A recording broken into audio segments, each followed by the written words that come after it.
இந்த வீடியோல நம்ம வந்து ஈக்லிபிரியம் சாப்டர்ல நமக்கு வந்து ஒரு கொஸ்டின் வந்து நம்ம பார்க்க போறோம். இது வந்து நமக்கு வந்து புக் பேக் எக்ஸர்சைஸ் தான். எப்பவுமே பார்த்தீங்கன்னா, நீங்க முதல்ல வந்து பார்த்தீங்கன்னா, புக் பேக் எக்ஸர்சைஸ் வந்து நீங்க நல்லா தரவு பண்ணுங்க. இப்போ என்சிஇஆர்டி புக்ல இருக்கக்கூடிய எக்ஸாம்பிள் ப்ராப்ளம், எக்ஸர்சைஸ் ப்ராப்ளம் எல்லாம் எனக்கு வந்து தெரியும். எப்ப கேட்டாலும் எந்த ப்ராப்ளத்த குடுத்தாலும் என்னால பண்ண முடியும். அப்படின்னு உங்களுக்கு வந்து ஒரு கிளியரா ஒரு கான்ஃபிடென்ட் இருந்துச்சு அப்படின்னா, நீங்க வந்து என்ட்ரன்ஸ் எக்ஸாம் வந்து பாஸ் பண்றதுக்கான பெர்சன்டேஜ் வந்து பாசிபிலிட்டிஸ் வந்து பார்த்தீங்கன்னா ரொம்ப அதிகமா இருக்கும். நீங்க என்சிஇஆர்டி புக் எனக்கு தரவா இருக்கு சார். உள்ள அந்த டெக்ஸ்ட், கன்டென்ட் பிளஸ் வந்து எனக்கு book back questions, example problem எதை கேட்டாலும் நான் வந்து கரெக்டாக பண்ணிடுவேன் சார் அப்படின்னு உங்ககிட்ட கான்ஃபிடென்ட் இருந்தது அப்படின்னா நீங்க வந்து நீட் ஜேஇ கிளியர் பண்றதுக்கு 80% நமக்கு வந்து சான்ஸ் இருக்குது. அப்ப ரிமைனிங் 20% நீங்க என்ன பண்ணணும், எக்ஸ்ட்ரா ப்ராப்ளம் வந்து நீங்க வந்து சால்வ் பண்ணணும். ஆனா இப்ப நிறைய ஸ்டூடெண்ட்ஸ் என்ன பண்றாங்க பாத்தீங்கன்னா, என்சிஇஆர்டி புக் வந்து தொடர்றதே கிடையாது. அவங்க டைரக்டா வந்து டிஃபிகல்டிஸ் ப்ராப்ளம் வந்து சால்வ் பண்ண ட்ரை பண்றாங்க. அதனால பாத்தீங்கன்னா அவங்களோட சக்சஸ் ரேட் வந்து நமக்கு வந்து ரொம்ப ரொம்ப ரொம்ப கம்மியா இருக்குது. நீட் கிளியர் பண்றதோ ஜேஇ கிளியர் பண்றதோ நமக்கு வந்து அவ்வளவு கஷ்டமான விஷயங்கள் வந்து கிடையாது. ஆனா அது வந்து கரெக்டா ப்ராப்பரா யாரும் வந்து நீங்க வந்து ஃபாலோ பண்றது கிடையாது. அதனால தான் ரொம்ப ஒரு கஷ்டமானது, ரொம்ப காம்ப்ளிகேட்டட் மாதிரி வந்து அவங்க திங்க் பண்ணிட்டே இருக்கிறாங்க. அதுவும் நமக்கு வந்து ரொம்ப சிம்பிள் தான். நீங்க ஃபர்ஸ்ட் நீங்க என்சிஇஆர்டி தரவு பண்ணிட்டீங்கன்னா, நீங்க போர்டு எக்ஸாமுக்கு நீங்க ரெடி ஆயிடுவீங்க. பிளஸ் நீட் ஜேஇ எக்ஸாமுக்கு நீங்க வந்து தரவு ஆயிடுவீங்க. அதுக்கப்புறம் நம்ம என்ன பண்ணலாம், நிறைய டெஸ்ட் வந்து எழுதி பார்க்கணும். ஓகேவா? ஒரு யூனிட் வைஸ் டெஸ்ட் இல்ல மார்க் டெஸ்ட் அந்த மாதிரி நீங்க டெஸ்ட் எழுதி எழுதி பார்த்தீங்க அப்படின்னா, உங்களுக்கு வந்து ஃபுல் கம்ப்ளீட் நாலேஜ் வந்து உங்களுக்கு கிடைச்சிடும். இது வந்து ஒரு சிம்பிளஸ்ட் மெத்தட் தான். ஆனா அதுக்கு பேஸ் வந்து பார்த்தீங்கன்னா என்சிஇஆர்டி புக். என்சிஇஆர்டி புக் வந்து நீங்க வந்து அவ்வளோ சீரியஸா எடுத்துக்கல, அதை வந்து நீங்க வந்து நெக்லெக்ட் பண்றீங்க அப்படின்னா உங்களோட சக்சஸ் ரேட் வந்து பார்த்தீங்கன்னா ரொம்ப ரொம்ப கம்மியா இருக்கும். அதனால எப்பவுமே நீங்க என்ன பண்ணீங்க பார்த்தீங்கன்னா, ஃபர்ஸ்ட் புக் பேக் எக்ஸர்சைஸ் வந்து நீங்க வந்து நல்லா வந்து தரவு பண்ணுங்க. நான் வந்து பார்த்தீங்கன்னா ஒரு சிம்பிளா நீட் ஜேஇ கிளியர் பண்றதுக்காக தான் அந்த சேனல் வந்து நான் வந்து ஸ்டார்ட் பண்ணியிருக்கிறேன். ஃபர்ஸ்ட் வந்து பார்த்தீங்கன்னா எக்ஸர்சைஸ் ப்ராப்ளம், எக்ஸாம்பிள் ப்ராப்ளம் எல்லாம் சால்வ் பண்ணுங்க. அப்புறம் ஸ்லோவா நான் என்ன பண்றேன், ஒவ்வொரு சாப்டர்லயும் இருக்கக்கூடிய சம் அடிஷனல் கொஸ்டின் நான் கொடுக்குறேன். அப்போ என்னோட சேனல்ல இருக்கக்கூடிய பிளேலிஸ்ட்ல போயிட்டு நீங்க ஒரு சாப்டர் இருக்கிற வீடியோ எல்லாத்தையும் நீங்க வந்து பார்த்தீங்கன்னா, அப்ப அந்த சாப்டர் பத்தி கம்ப்ளீட் ஐடியா வந்து கிடைக்கும். அந்த சாப்டர்ல இருந்து என்ன கொஸ்டின் கேட்டாலும் சரி, நீட் ஜேஇ எந்த கொஸ்டின்ல கேட்டாலும் சரி, உங்களால ஆன்சர் பண்ண முடியும் அப்படின்ற மாதிரி தான் நான் கிரியேட் பண்ணிட்டு இருக்கிறேன். இன்னும் ஃபுல்லா நம்ம கம்ப்ளீட் பண்ணல. பட் ஆனா பார்த்தீங்கன்னா, இது வந்து ஒரு சிம்பிளஸ்ட் வே. ஜஸ்ட் நீங்க எங்களோட சேனல் வந்து நீங்க ஃபாலோ பண்ணீங்கன்னா, எந்த ஒரு காசு இப்போ பார்த்தீங்கன்னா நிறைய மணி வந்து பே பண்ணணும். நிறைய காசு பே பண்ணி கோச்சிங் சென்டர்லாம் போய் அப்பதான் கிளியர் பண்ற மாதிரி ஒரு சிச்சுவேஷன் வந்து நமக்கு வந்து இருக்குது. அதெல்லாம் எதுவுமே இல்லாம உங்களுக்கு இன்ட்ரெஸ்ட் மட்டும் இருந்துச்சு அப்படின்னா, நீங்க நேரா போங்க யூடியூப் சேனல்ல போங்க. என்னோட வீடியோ வந்து அப்படியே வரிசையா பார்த்துக்கிட்டே இருந்தீங்கன்னு பார்த்தீங்கன்னா, நல்ல நாலேஜ் வந்து நல்லா குரோத் ஆகும். அது நல்லா பிராக்டிஸ் பண்ணிட்டு நீங்க வந்து நாங்க மார்க் டெஸ்ட் கூட நாங்க வந்து ஃப்ரீயா வைக்கிறோம். யூனிட் டெஸ்ட் பிளஸ் வந்து மார்க் டெஸ்ட் எல்லாமே நாங்க வந்து ஃப்ரீயா வைக்கிறோம். அந்த டெஸ்ட் எல்லாம் நீங்க வந்து அட்டெண்ட் பண்ணிட்டு உங்களுக்கு என்ன டவுட் இருந்தாலும் நீங்க வந்து கமெண்ட் பாக்ஸ்ல வந்து கமெண்ட் பண்ணலாம். இல்ல வந்து வேணா என்னோட பர்சனல் நம்பர் கூட நீங்க வந்து கான்டாக்ட் பண்ணலாம். உங்களுக்கு என்ன டவுட் வேணாலும் கிளியர் பண்றதுக்கு நாங்க ரெடியா இருக்கிறோம். ஜஸ்ட் உங்ககிட்ட இருந்து எனக்கு தேவைப்படுனா இன்ட்ரெஸ்ட் மட்டும் தான். யாரெல்லாம் நீட் ஜேஇ கிளியர் பண்ண வந்து இன்ட்ரெஸ்ட் இருக்குதோ அவங்களுக்கு வந்து எல்லா வகையிலுமே எங்களுக்கு வந்து ஹெல்ப் பண்றதுக்கு வந்து நாங்க ரெடியா இருக்கிறோம். ஃபர்ஸ்ட் நீங்க எப்பவுமே பாத்தீங்கன்னா புக் பேக் கொஸ்டின் நீங்க வந்து தரவா பண்ணிக்கோங்க. ஓகேவா? இங்க நமக்கு என்ன கொடுத்துருக்காங்க, ஈக்குவல் வால்யூம் ஆஃப் வந்து பார்த்தீங்கன்னா 0.02 mole solution of sodium iodide cupric chlorate are mixed together வந்து கொடுத்துருக்காங்க. அப்போ நம்ம வந்து ஃபர்ஸ்ட் நமக்கு என்ன தெரியணும்னு பார்த்தீங்கன்னா, அது என்னது சோடியம் அயோடேட். அயோடேட் சோடியம் அயோடேட்னா சோடியம் வந்து நமக்கு தெரியும் இல்லையா?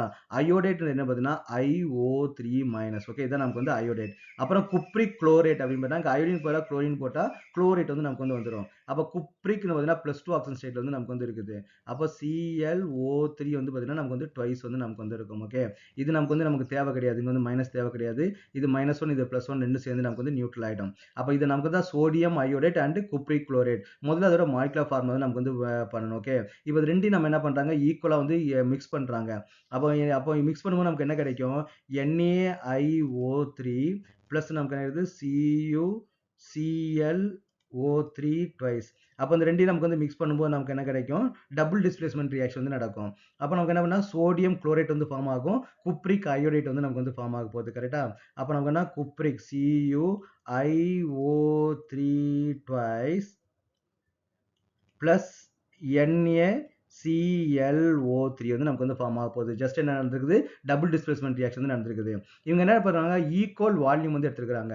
அப்ப ஈக்குவல் வால்யூம்னா ஃபார் எக்ஸாம்பிள் ஒரு அசம்ஷன் எடுத்துப்போம். இது வந்து 1 லிட்டர் அப்படின்னா இதுவும் நம்ம என்ன பண்றாங்கன்னா 1 லிட்டர் வந்து நமக்கு வந்து எடுத்துக்கிறாங்க. அப்ப அதோட கான்சன்ட்ரேஷன் எவ்வளவு கொடுத்துருக்காங்க, 0.02 மோல் கொடுத்துருக்காங்க. அப்ப இதுவும் நமக்கு வந்து 0.002 மோல், இதுவும் நமக்கு என்ன 0.002 மோல்ஸ் வந்து நமக்கு வந்து இருக்குது. ஓகே, அப்ப ரெண்டுமே என்ன பண்றாங்க, இது 1 லிட்டர் இது 1 லிட்டர் ரெண்டையும் நீங்க வந்து மிக்ஸ் பண்றாங்க. அப்ப ரெண்டையும் நமக்கு வந்து மிக்ஸ் பண்ணும்போது நமக்கு என்ன கிடைக்கும், இது 1 லிட்டர் இது 1 லிட்டர் நமக்கு வந்து இருக்குது இல்லையா? அப்ப நமக்கு என்ன பார்த்தீங்கன்னா டோட்டல் வால்யூம் நமக்கு வந்து 2 லிட்டரா வந்து மாறிடும். அப்ப இதோட கான்சன்ட்ரேஷன் நமக்கு வந்து என்னதான் மாறும், சோடியம் ஹைட்ரேட் கான்சன்ட்ரேஷன் நமக்கு என்ன ஆகும், கான்சன்ட்ரேஷன் எப்பவுமே நம்ம பர் லிட்டருக்கு தான் நமக்கு வந்து கொடுப்போம். இது ரெண்டையும் நம்ம மிக்ஸ் பண்ணதுனால நமக்கு வந்து 2 லிட்டரா வந்து மாறிடுச்சு. அப்ப நமக்கு வந்து 0.002 சோடியம் அயோடைட் நமக்கு எவ்வளோல இருக்குது 2 லிட்டர்ல வந்து இருக்குது. அப்போ நீங்க 1 லிட்டர்ல எவ்வளோ இருக்குன்னு பார்த்தீங்கன்னா 0.001 மோல் வந்து நமக்கு வந்து இருக்கும். Is it correct? அதே மாதிரி இதுவும் நம்ம என்ன பண்ணிருக்கீங்க, குப்ரிக் குளோரைட் வந்து பார்த்தீங்கன்னா 0.02 மோல் தான் இருக்குது. ஆனா இப்போ வந்து வால்யூம் நமக்கு வந்து 2 லிட்டரா மாறிடுச்சு. அப்போ 1 லிட்டர் நமக்கு எவ்வளோ இருக்கும், 0.02 divided by 2 which is equal to 0.001 mole தான் நமக்கு வந்து இருக்கும். ஓகே, அந்த பாயிண்ட் உங்களுக்கு கிளியரா புரிஞ்சிருச்சா? ஆக்சுவலா பார்த்தீங்கன்னா நீங்க வந்து 1 லிட்டர் எடுக்கிறீங்க, 0.02 மோல் தான் நீங்க எடுக்கிறீங்க. இதையும் நீங்க 0.02 மோல் தான் எடுக்கிறீங்க. அப்போ ரெண்டையும் மிக்ஸ் பண்ணும்போது அது அதே அமௌண்ட் தான் இருக்கும். பட் வால்யூம் வந்து நமக்கு வந்து இன்க்ரீஸ் ஆயிடும். அப்போ நீங்க சோடியம் அயோடைடோட கான்சன்ட்ரேஷன் மட்டும் நீங்க கால்குலேட் பண்ணணும்னா இது 0.01 மோல் வந்து இருக்கும். குப்ரிக் குளோரைட் மட்டும் வேணும் அப்படின்னா அது 0.01 மோல் வந்து நமக்கு வந்து இருக்கும். ஓகே, அப்போ நமக்கு வந்து இப்போ கான்சன்ட்ரேஷன் வந்து நமக்கு கிடைச்சிருச்சு. அப்போ இது ரெண்டும் சேர்ந்து நமக்கு என்ன ஃபார்ம் ஆகுன்னு பார்த்தீங்கன்னா என்ன கேட்டுறாங்க, will it lead precipitation of the copper iodide? அப்போ காப்பர் அயோடைட் வந்து இங்க இருக்குது, இது நமக்கு வந்து precipitate வந்து நமக்கு வந்து ஃபார்ம் ஆகுமான்னு சொல்லி கேட்டுக்கிறாங்க. அப்போ 0.01 mole of sodium iodide, 0.01 moles of வந்து குப்ரிக் அயோடைட் ரெண்டு நமக்கு வந்து சேர்ந்து ஃபார்ம் ஆகும்னா நமக்கு எவ்வளோ ஃபார்ம் ஆகும் பார்த்தீங்கன்னா 0.001 மோல் ஆஃப் குப்ரஸ் அயோடைட் வந்து நமக்கு வந்து ஃபார்ம் ஆகும். ஏன்னா இதுவும் 0.1 மோல் தான் இருக்கு, இதுவும் நமக்கு வந்து 0.1 மோல் தான் இருக்குது. அப்போ ரெண்டும் கம்பைன் பண்ணோம்னா 0.01 மோல் வந்து நமக்கு வந்து ஃபார்ம் ஆகும். அப்போ நம்ம என்ன பண்ணலாம், காப்பர் அயோடைட் கான்சன்ட்ரேஷன் எவ்வளவு 0.001 மோல். Is it correct? அப்போ நமக்கு இது எப்படி நமக்கு வந்து டிசோசியேட் ஆகும், காப்பர் அயோடைட் CuIO3 நமக்கு நிறைய ட்வைஸா வந்து இருக்குது, which gives நமக்கு கிடைக்குது Cu2+ வந்து நமக்கு வந்து மாறும். பிளஸ் நமக்கு என்னன்னா IO3 2-2IO3- வந்து நமக்கு வந்து மாறும். Is it correct? அப்போ காப்பர் 2+ ஓட கான்சன்ட்ரேஷன் நமக்கு வந்து எவ்வளவு இருக்குது 0.001 வந்து இருக்குது. அயோடைட் நமக்கு எவ்வளவு இருக்கும் பார்த்தீங்கன்னா 0.001 வந்து இருக்குது. இது வந்து கோஎஃபிஷியன்ட் 2ன்றனால நம்ம என்ன பண்ணோம், இது வந்து நமக்கு வந்து 2ஆல வந்து நமக்கு வந்து மல்டிப்ளை பண்ணோம் இல்லையா? ஸோ திஸ் இஸ் கால்டு வந்து பார்த்தீங்கன்னா KSP.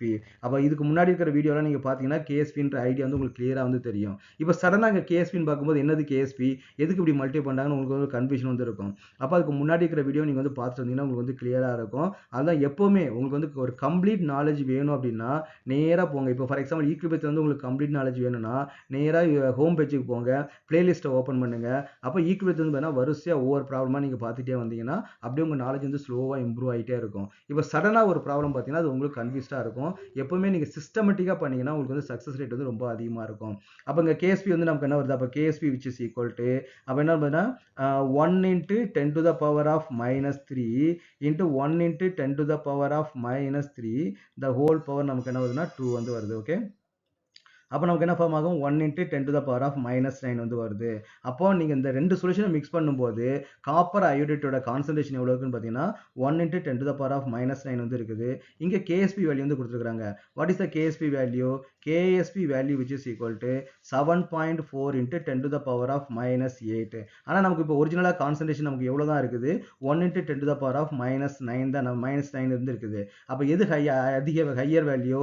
இதுதான் ஹையர் வேல்யூ இல்லையா? அப்போ இது நமக்கு வந்து லோயர் வேல்யூ. அப்போ இன்னும் நமக்கு வந்து கான்சன்ட்ரேஷன் கம்மியா தான் இருக்குது.